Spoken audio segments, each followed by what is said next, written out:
does, the lady from Indiana. Thank you. I don't have a lot of questions. I do have a few. Thank you for your indulgence on the time. One of the things that we hear, or that I have heard from some constituents back home, is that we are in this bill package funding other countries and wars in other countries, and we're not funding our own border. The question that I have, though, is this a funding problem?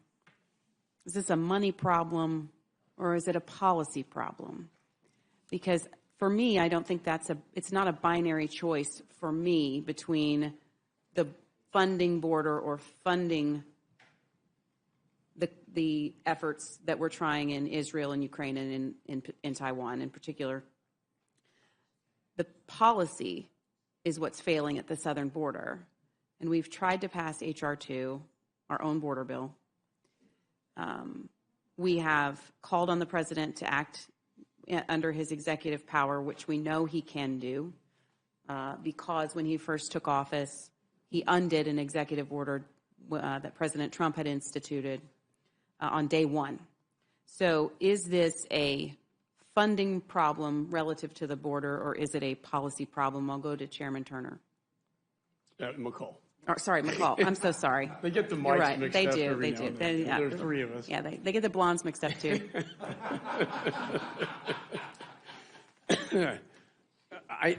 It's a policy problem. I would say it's on the border. It's not enforcing existing law. So take Remain in Mexico, for instance. I marked that up out of my committee. It was part of H.R. 2.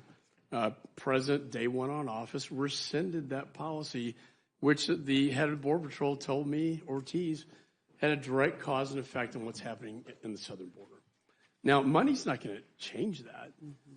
It's the asylum policy changes that were made that have caused this problem.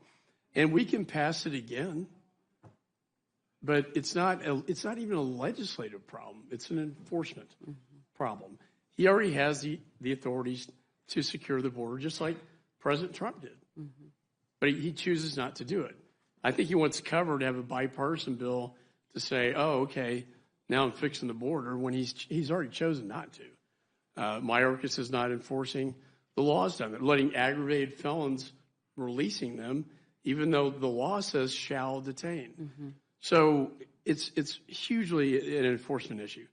And we can pass it again, but if he doesn't enforce it, it doesn't do any good. And so funding issue, throw more money if you don't have a policy change won't do any good. And to your point, Remain in Mexico, let's just take that single policy point. What would Border Patrol say? How much could we cut back on illegal crossings just by reinstating Remain in Mexico? I would say the majority. It does two things. Remain in Mexico. When you're apprehended, you go to Mexico where you remain. You're not released into the United States. You have to remain pending the adjudication of your asylum claim. Political asylum claims, about 85% are not legit, 15% are. But since they're not in the United States, they're not released into the United States. So it's very simple, concept. And when that policy was changed, they knew it's also a messaging deterrent thing. Mm-hmm. We're sending the wrong message that, hey, if you come, you can stay. Remember when Mayorkas says, well, you can come, just don't come now, he says. Mm. What kind of message does that send to people that want to come? More importantly, what does that send to the cartels? Mm. Because they're the one profiting, making the money off these victims that they traffic up into the United States, and the fentanyls and everything else. Mm-hmm. So it's a serious national security threat. I appreciate Chip's comments. I agree with most of them. I wish, but if the president's not going to enforce the law, then that's what elections are for. Right. We can pass all the laws we want. If the president will not and Mayorkas will not enforce the law, right, then there's not much we can do. We've already impeached Mayorkas for his failure to follow the law. Correct. Thank you for that. And then This question was brought up by my friend from Texas, Mr. Roy, the comments that the speaker has made relative to, having border and Ukraine tied together. I would say to Chairman McCall, what has changed in Ukraine and Israel and relative to Taiwan that you can talk about? What has changed since the speaker has made those statements? Has the situation has something changed to make the situation become more dire in those areas? Since he made which statement? Since he said that any funding for Ukraine would have to be tied to the border.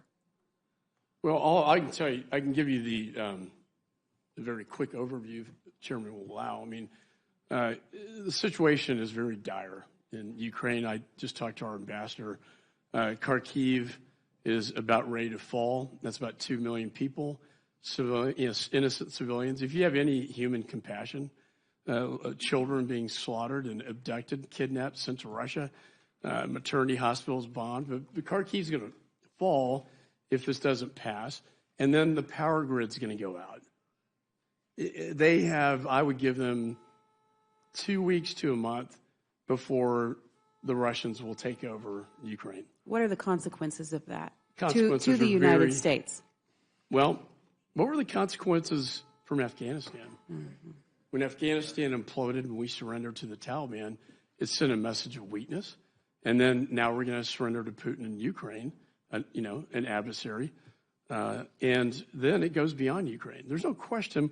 Every military intelligence expert I talk to, foreign policy expert, that he's going to go beyond Ukraine. He's going to go into Moldova. They're not protected under Article 5. He'll go into Georgia. That's low-hanging fruit. Then he's going to start probing the Baltics. Poland is extremely nervous right now. And I don't blame him, given the history.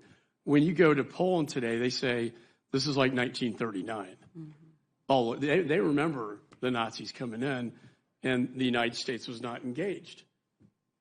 My dad was in that war, and we lost a lot of men and women. And you wonder if we had deterrence. Like Chamberlain was not deterrent. Churchill was. And you have to ask yourself at this moment, who are you? And, we could have maybe stopped that war earlier had we provided the earlier deterrence. And that's what we're trying to do.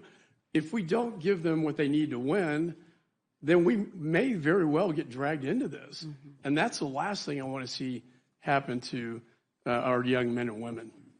It's interesting when America doesn't lead on the world stage with foreign policy.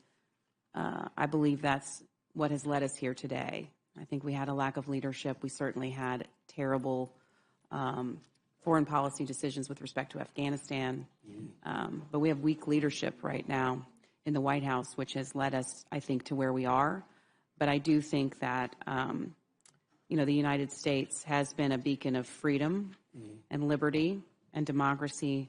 And we do have to seriously consider, and I'm glad that we are today, all of these bills with respect to what that says to the rest of the world. And that's why I called it the peace through strength bill, because that was Reagan's quote, but it was Churchill's axiom. It was, when we project strength, we get peace. If we project weakness, we get conflict, aggression, and war. And that's what we're seeing. Why all of a sudden are we seeing this? I mean, I would say after Afghanistan, then you're seeing the Russian Federation and Ukraine. You're seeing the threat to Taiwan from China getting very aggressive.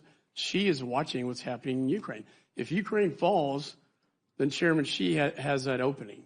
Mm-hmm. Then he knows that the resolve is not there by the U.S. Congress or this weak president, and he's going to invade Taiwan. 90% of the advanced semiconductors are manufactured in Taiwan. Think about that. And then, of course, we know what's going on in the Middle East. Mm. The Ayatollah has been empowered by Russia, who buys their missiles, and China, that buys $80 billion in energy that this administration has not enforced the sanctions on. Mm-hmm. They're all tied together, by the way. I got a great picture. If you don't have we wrote Turner and Armed Services and House Intelligence and Foreign Affairs wrote a Path to Victory, and we have a picture of the Ayatollah, and Putin and Chairman Xi together. They're all in this together.